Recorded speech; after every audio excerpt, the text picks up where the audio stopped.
नमस्कार, मैं हूं सत्येंद्र शर्मा। आप देख रहे हैं पंजाब केसरी.com। अंतरिक्ष की दुनिया में धाक जमाने वाले इसरो को जल्द ही नए अध्यक्ष मिलने वाले हैं, जो मौजूदा चीफ एस सोमनाथ की जगह लेंगे। भारत के प्रतिष्ठित वैज्ञानिक और अंतरिक्ष विभाग के सचिव डॉक्टर एस सोमनाथन की जगह वी नारायण लेंगे। केंद्र सरकार की तरफ से की गई घोषणा के मुताबिक वी नारायण 14 जनवरी से भारतीय अंतरिक्ष अनुसंधान संगठन के अध्यक्ष के रूप में कार्यभार संभालेंगे और साथ ही वह अंतरिक्ष विभाग के सचिव का पद भी संभालेंगे। खबरों के मुताबिक वी नारायण का कार्यकाल 2 वर्ष का हो सकता है। मंत्रिमंडल के नियुक्ति समिति ने वी नारायण निदेशक बालियामाला को अंतरिक्ष विभाग के सचिव और अंतरिक्ष आयोग के सचिव के रूप में 14 जनवरी 2025 से 2 साल की अवधि के लिए या अगले आदेशों तक इनमें से जो भी पाले हो उस समय तक के लिए नियुक्ति को मंजूरी दे दी है। वर्तमान अध्यक्ष के एस सोमनाथन के कार्यकाल में ही चंद्रयान 3 को सफलता मिली थी। वी नारायण जाने माने वैज्ञानिक हैं। इनके पास रॉकेट और अंतरिक्ष यान प्रलोदन में लंबा अनुभव है। लगभग 4 दशकों के अनुभव के साथ वो इस जिम्मेदारी को निभाने में अब अपनी भूमिका निभाएंगे। वह रॉकेट और अंतरिक्ष यान प्रलोदन विशेषज्ञ हैं। 19वीं सदी में इसरो में बतौर साइंटिस्ट शामिल हुए थे। द्रव प्रलोदन प्रणाली केंद्र के निदेशक बनने से पहले कई बड़े पदों पर उन्होंने काम किया है। शुरुआती समय में उन्होंने विक्रम साराभाई अंतरिक्ष केंद्र में साउंडिंग रॉकेट और संबंधित उपग्रह प्रक्षेपण यान और ध्रुवीय उपग्रह प्रक्षेपण यान के ठोस प्रलोदन क्षेत्र में काम किया। वी नारायण ने प्रक्रिया नियोजन, प्रक्रिया नियंत्रण और ablative nozzle system, composite motor case और कंपोजिट इग्नाइटर केस को बनाने में भी अहम भूमिका निभाई है। मौजूदा समय में नारायण LPSC के निदेशक हैं। ये इसरो के प्रमुख केंद्र में से एक है। इसका मुख्यालय तिरुवनंतपुरम के बलियामाला में स्थित है। इसकी एक यूनिट बेंगलुरु में भी है।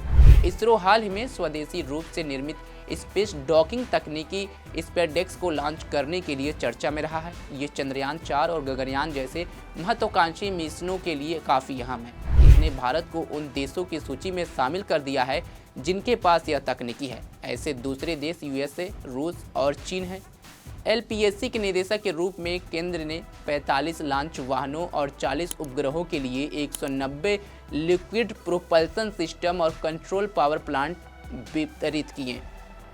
डॉक्टर नारायण ने अपनी स्कूली शिक्षा और DME प्रथम रैंक और मैकेनिकल इंजीनियरिंग में AMII के साथ पूरी की। उन्होंने क्रायोजेनिक इंजीनियरिंग में पहली रैंक के साथ MTech और एयरोस्पेस इंजीनियरिंग में PhD पूरी की। DME पूरा करने के तुरंत बाद TI diamond chain limited, Madras rubber factory, BHEL Trichy और BHEL रानीपेट में 1.5 साल तक काम किया। वह 1984 में इसरो में शामिल हुए और जनवरी 2018 को LPSC के निदेशक बनने से पहले विभिन्न क्षमताओं में कार्य किया।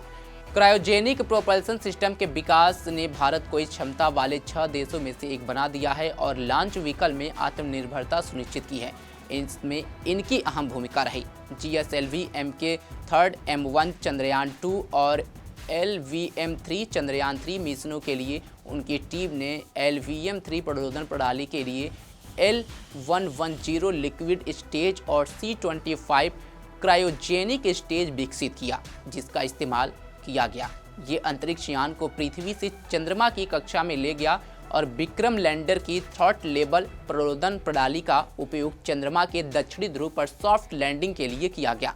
वे राष्ट्रीय स्तर की विशेषज्ञ समिति के अध्यक्ष भी रह चुके हैं, जिसने चंद्रयान 2 की हार्ड लैंडिंग के कारणों को खोजा, साथ ही इनमें आवश्यक सुधारों की सिफारिश की। इसी वजह से अंततः चंद्रयान 3 की सफलता में भी इनका काफ़ी योगदान रहा।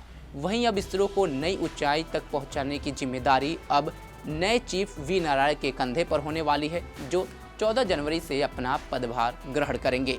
ऐसे ही देश दुनिया की तमाम खबरों के लिए जुड़े रहे हमारे साथ और देखते रहें पंजाब केसरी.com। धन्यवाद।